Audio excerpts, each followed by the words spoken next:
When I was in fourth grade, my teacher said to us one day, "There are as many even numbers as there are numbers." Really? I thought. Well, yeah, there are infinitely many of both, so I suppose there are the same number of them. But on the other hand, the even numbers are only part of the whole numbers. All the odd numbers are left over, so there's got to be more whole numbers than even numbers, right? To see what my teacher was getting at, let's first think about what it means for two sets to be the same size. What do I mean when I say I have the same number of fingers on my right hand as I do on my left hand? Of course, I have 5 fingers on each, but it's actually simpler than that. I don't have to count. I only need to see that I can match them up, 1 to 1. In fact, we think that some ancient people, who spoke languages that didn't have words for numbers greater than 3, used this sort of matching. For instance, if you let your sheep out of a pen to graze, you can keep track of how many went out by setting aside a stone for each one, and then putting those stones back one by one when the sheep return, so that you know if any are missing without really counting.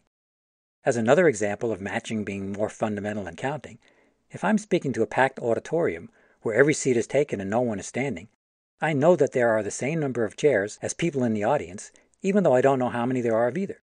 So what we really mean when we say that two sets are the same size is that the elements in those sets can be matched up one by one in some way. So my fourth grade teacher showed us the whole numbers laid out in a row, and below each we have its double. As you can see, the bottom row contains all the even numbers, and we have a 1-to-1 match. That is, there are as many even numbers as there are numbers. But what still bothers us is our distress over the fact that the even numbers seem to be only part of the whole numbers. But does this convince you that I don't have the same number of fingers on my right hand as I do on my left? Of course not. It doesn't matter if you try to match the elements in some way and it doesn't work. That doesn't convince us of anything. If you can find one way in which the elements of two sets do match up, then we say those two sets have the same number of elements.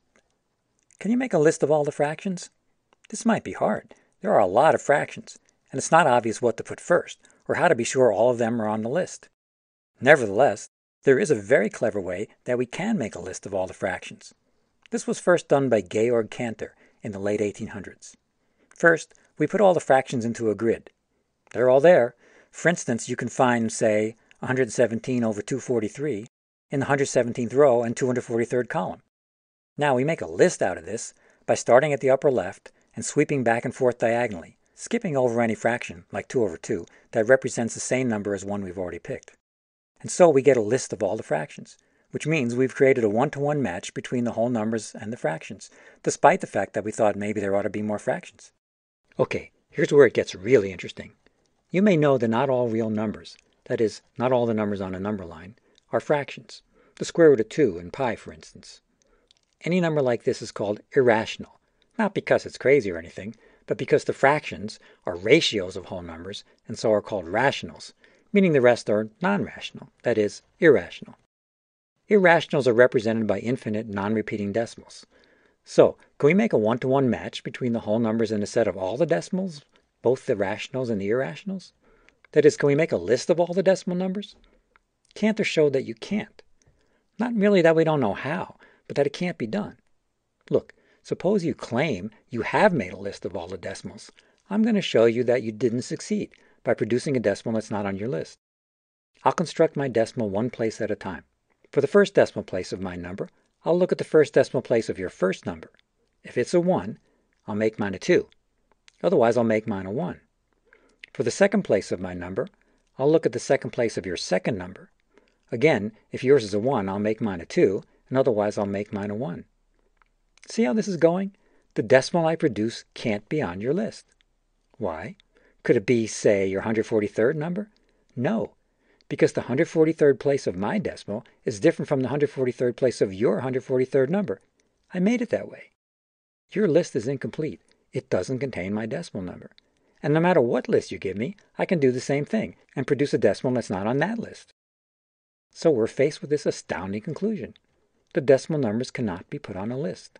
They represent a bigger infinity than the infinity of whole numbers.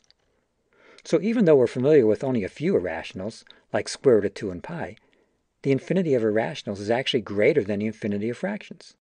Someone once said that the rationals, the fractions, are like the stars in the night sky. The irrationals are like the blackness. Cantor also showed that for any infinite set, forming a new set made of all the subsets of the original set represents a bigger infinity than that original set. This means that once you have one infinity, you can always make a bigger one by making the set of all subsets of that first set, and then an even bigger one by making the set of all subsets of that one, and so on. And so, there are an infinite number of infinities of different sizes. If these ideas make you uncomfortable, you're not alone. Some of the greatest mathematicians of Cantor's day were very upset with this stuff. They tried to make these different infinities irrelevant, to make mathematics work without them somehow. Cantor was even vilified personally, and it got so bad for him that he suffered severe depression and spent the last half of his life in and out of mental institutions. But eventually, his ideas won out. Today, they are considered fundamental and magnificent. All research mathematicians accept these ideas, every college math major learns them, and I've explained them to you in a few minutes. Someday, perhaps, they'll be common knowledge. There's more. We just pointed out that the set of decimal numbers, that is, the real numbers, is a bigger infinity than a set of whole numbers. Cantor wondered whether there are infinities of different sizes between these two infinities. He didn't believe they were, but couldn't prove it. Cantor's conjecture became known as the continuum hypothesis.